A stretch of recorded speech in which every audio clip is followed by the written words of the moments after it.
तो आज हम बात कर रहे हैं विक्टर फ्रैंकल की एक बहुत ही असाधारण किताब मैन्स सर्च फॉर मीनिंग पर। जी हाँ, ये सिर्फ एक किताब नहीं कह सकते इसको, ये तो एक तरह का दस्तावेज है। बिल्कुल, एकाग्रता शिविरों की जो भयानक सच्चाई थी और उन मुश्किल हालात में भी जीने का अर्थ कैसे ढूंढा जा सकता है, उसकी कहानी है ये। और फ्रैंकल कोई बाहर से देखने वाले नहीं थे, वो खुद वहां थे। हाँ, यही तो। सोर्स बताते हैं कि वो न्यूरोलॉजिस्ट और मनोचिकित्सक तो थे ही, पर ऑश्विट्स जैसे कैंप में वो खुद एक कैदी थे। उनका नंबर था 1,19,104। जी, उन्होंने लिखा भी है कि ऐसा लगा जैसे उनकी पूरी पिछली जिंदगी ही मिटा दी गई हो। Struck out my whole former life. सोचिए जरा, वहां उन्होंने सिर्फ जिंदा रहने की लड़ाई नहीं देखी, बल्कि इंसानी मन कैसे काम करता है और ये अर्थ की तलाश कितनी गहरी होती है, इस पर गजब की समझ हासिल की। हाँ, और हमारी आज की ये जो बातचीत है वो इसी पर है कि कैसे इतनी ज्यादा पीड़ा और अमानवीयता के बीच भी इंसान अपने अंदर की आजादी को, अपनी गरिमा को बचा सकता है और जीवन को कोई मतलब दे सकता है ना? बिल्कुल। और इसी अनुभव से निकली है उनकी थेरेपी, लोगोथेरेपी, जो मानती है कि इंसान की सबसे बड़ी प्रेरणा है जीने का अर्थ खोजना, विल टू मीनिंग। तो चलिए थोड़ा और गहराई में उतरते हैं फ्रैंकल के इन अनुभवों और विचारों में। शिविर में जब कोई पहली बार पहुंचता था, वो जो शुरुआती सदमा होता होगा। हाँ, वो पहला शॉक और कंफ्यूजन, सब कुछ अनजान, सब कुछ भयानक। पुरानी जिंदगी जैसे खत्म, भूख, कड़ाके की ठंड, बीमारियां और लगातार बेइज्जती, ये सब तो रोज की बात थी वहां। जी, और फ्रैंकल ने एक और चीज नोट की, एक तरह की उदासीनता, मतलब भावनाओं का मर जाना, जिसे वो एपथी कहते हैं। अच्छा, ये क्यों होता था? शायद ये खुद को बचाने का एक तरीका था। जब दर्द इतना ज्यादा हो कि सहा ना जाए, तो शायद महसूस करना ही बंद कर देना एक डिफेंस मैकेनिज्म बन जाता है। समझ आता है। पर फिर भी फ्रैंकल ने यह भी कहा कि इंसान किसी भी चीज का आदी हो सकता है। Man can get used to anything. हाँ, ये बात चौंकाती है, पर शायद सच है। हालांकि उन्होंने ये भी जोड़ा कि ये जानना जरूरी नहीं कि कैसे, बस हो जाता है। और उस माहौल में आत्महत्या के ख्याल आना तो शायद स्वाभाविक ही रहा होगा। बिल्कुल आम थे, लेकिन फ्रैंकल ने इसे नकारा। उनका तर्क था कि जब जीने की कोई वजह ही नहीं दिख रही, तो मरने की भी क्या जल्दी है। मतलब उस निराशा में भी एक अजीब सा तर्क था। उन्होंने उन कैदियों का भी जिक्र किया है जिन्हें मौजलम कहा जाता था। हाँ, ये वो लोग थे जो शारीरिक और मानसिक रूप से बिल्कुल टूट चुके थे, जिनमें जीने की कोई इच्छा, कोई चिंगारी बाकी नहीं बची थी। और ऐसे लोगों को गैस चेंबर भेजे जाने का खतरा सबसे ज्यादा था। जी, इसीलिए वो छोटी छोटी चीजें, जैसे रोज सुबह ठंडे पानी से शेव करना, चाहे कितना भी मुश्किल हो, ये सब फिट दिखने, जिंदा दिखने की कोशिशें थीं। ये सर्वाइवल स्ट्रैटेजी थी। ये सब सुनना ही इतना मुश्किल है, लेकिन इसी भयानक माहौल के बीच फ्रैंकल ने वो सबसे जरूरी बात खोजी, अंदरूनी आजादी की। बिल्कुल, यही उनकी किताब का, उनके दर्शन का केंद्र है कि बाहरी हालात चाहे कितने भी बुरे क्यों ना हो, आपसे सब कुछ छीना जा सकता है। हाँ, लेकिन एक चीज कभी नहीं छीनी जा सकती, वो है किसी भी परिस्थिति में अपना रवैया चुनने की आजादी। आप कैसे रिएक्ट करेंगे, ये चुनने की आजादी। ये बहुत बड़ी बात है। कोई कैदी कैसा इंसान बनता है, ये सिर्फ कैंप के हालात तय नहीं करते थे। नहीं, फ्रैंकल ने साफ कहा कि ये एक अंदरूनी फैसला था। उन्होंने देखा कि कुछ लोग बिल्कुल जानवरों की तरह बर्ताव करने लगे थे। हाँ, तो वहीं कुछ लोग ऐसे भी थे जिन्होंने उन हालात में भी इंसानियत नहीं छोड़ी, वो संतों जैसा व्यवहार कर रहे थे। Behaved like swine while others behaved like saints. उन्हें दोस्तोयस्की की एक बात याद आती थी कि मुझे सिर्फ एक ही चीज का डर है, कि मैं अपने दुखों के काबिल न रहूं। वाह, मतलब अपने दुख को भी एक गरिमा देना, उसे झेलने के लायक बनना। हाँ, पर सवाल फिर वही उठता है कि इतनी भयानक जगह पर ये काबिलियत, ये अर्थ, ये मिलेगा कहाँ से? इसके सोर्स क्या थे? फ्रैंकल ने इसके कई सोर्स बताए। सबसे पहला और शायद सबसे मजबूत था प्रेम। प्रेम, उस माहौल में। हाँ, अपनी पत्नी की याद, उनकी छवि, वो उनके मन में इतनी गहराई से बसी थी कि इससे फर्क नहीं पड़ता था कि वो असल में जिंदा है भी या नहीं। अद्भुत। उन्होंने महसूस किया कि प्यार जो है वो जिस्मानी मौजूदगी से कहीं आगे की चीज है। Love goes very far beyond the physical person. ये सोच उन्हें ताकत देती थी। और प्रेम के अलावा? दूसरा सोर्स था अपना अंदरूनी जीवन, अपनी आध्यात्मिकता। जो लोग थोड़े पढ़े लिखे थे, संवेदनशील थे, वो अपनी यादों में, अपनी कल्पनाओं में, किसी कला या प्रकृति की सुंदरता में एक तरह की शरण पा सकते थे। अच्छा, जैसे कभी अचानक डूबते सूरज का नजारा दिख गया, या बैरक के बाहर एक पेड़। ये छोटी छोटी चीजें भी मन को थोड़ी देर के लिए उस नरक से बाहर निकाल सकती थी।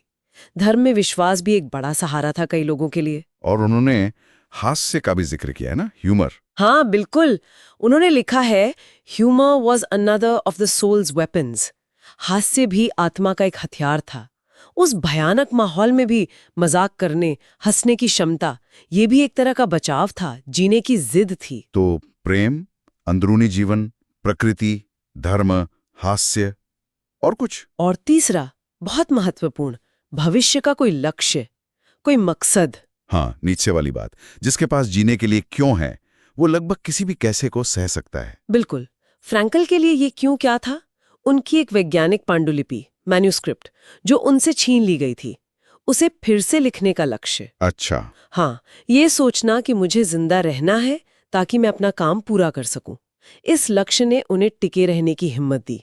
ये दिखाता है कि भविष्य की तरफ देखना कितना जरूरी है। और फिर आखिरी सोर्स, वो शायद सबसे मुश्किल है समझना, पीड़ा का अर्थ। हाँ, फ्रैंकल का मानना था कि जब दुख या पीड़ा को टाला नहीं जा सकता, जब वो आपकी नियति बन जाए, तब भी आप ये चुन सकते हैं कि आप उसे कैसे सहेंगे।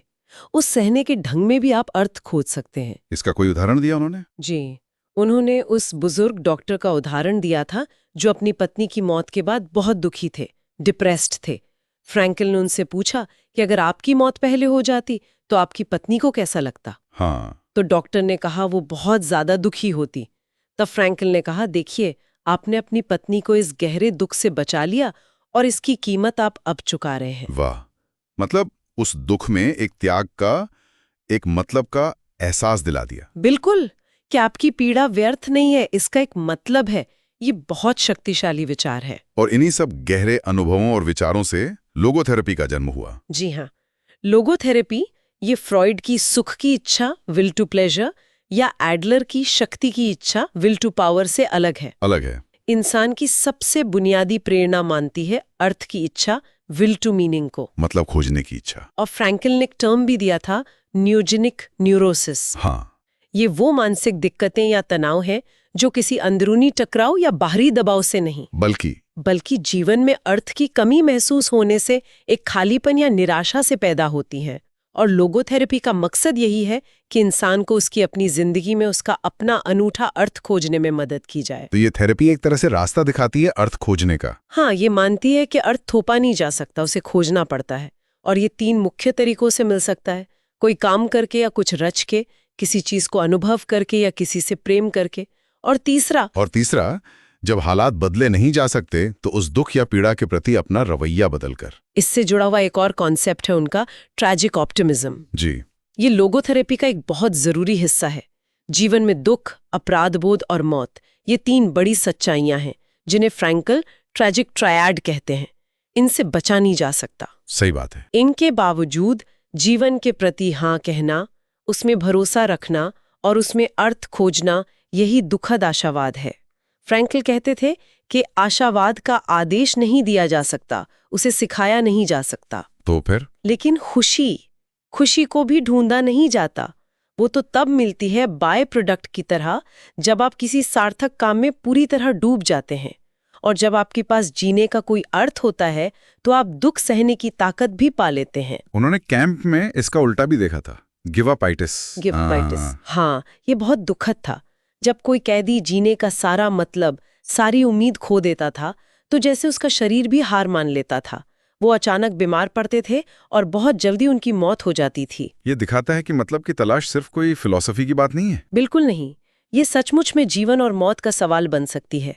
आपका इम्यून सिस्टम तक इससे जुड़ा हो सकता है। तो अगर हम फ्रैंकल के पूरे संदेश को समेटें तो निचोड़ क्या निकलता है? निचोड़ यही है कि जीवन में हर हाल में, हर परिस्थिति ने, यहाँ तक कि सबसे ज्यादा दुख और पीड़ा में भी कोई ना कोई संभावित अर्थ छिपा होता है। पोटेंशियल मीनिंग हमेशा रहता है। हमेशा। हाँ, और सवाल ये नहीं है कि हम जीवन से क्या उम्मीद करते हैं, बल्कि ये है कि जीवन हमसे क्या उम्मीद करता है। अच्छा, ये सोचने का अलग नजरिया है। जी, और हमारी जिम्मेदारी बनती है कि हम जीवन की इस पुकार का जवाब दें, उस अर्थ को खोजें और उसे पूरा करें। चाहे वो कोई काम करके हो, किसी से प्यार करके हो या फिर दुख को गरिमा से सहकर हो। ये बातें वाकई सोचने पर मजबूर करती हैं। हम अपनी रोजमर्रा की जिंदगी की चुनौतियों को, मुश्किलों को, चाहे वो छोटी हों या बड़ी, कैसे देखते हैं? क्या हम उनमें भी कोई कोई सबक, कोई मतलब ढूंढ सकते हैं? शायद यही सवाल फ्रैंकल हम सबके लिए छोड़ गए हैं। उन्होंने एक बड़ी दिलचस्प बात कही थी कि अमेरिका के पश्चिमी तट पर जैसे स्टैच्यू ऑफ लिबर्टी है, स्वतंत्रता की मूर्ति, हाँ, वैसे ही पूर्वी तट पर एक स्टैच्यू ऑफ रिस्पॉन्सिबिलिटी यानी जिम्मेदारी की मूर्ति भी होनी चाहिए। बिल्कुल सही, क्योंकि आज़ादी बिना जिम्मेदारी के अधूरी है, शायद खतरनाक भी। शायद यही विचार है जिस पर हम सबको और सोचना चाहिए। अपनी आज़ादी का इस्तेमाल किस जिम्मेदारी से करें और अपने जीवन को क्या अर्थ दें। विजडम हाउस में हमारे साथ जुड़ने के लिए धन्यवाद, जहां हम आपको सबसे बड़ी पुस्तकों से कालातीत अंतर्दृष्टि लाते हैं। यदि आपको यह पुस्तक सारांश मूल्यवान लगता है, तो शेयर और लाइक मत भूलना और विजडम हाउस के लिए सदस्यता ले। उत्सुक रहे और हम आपको अगले वीडियो में देखेंगे।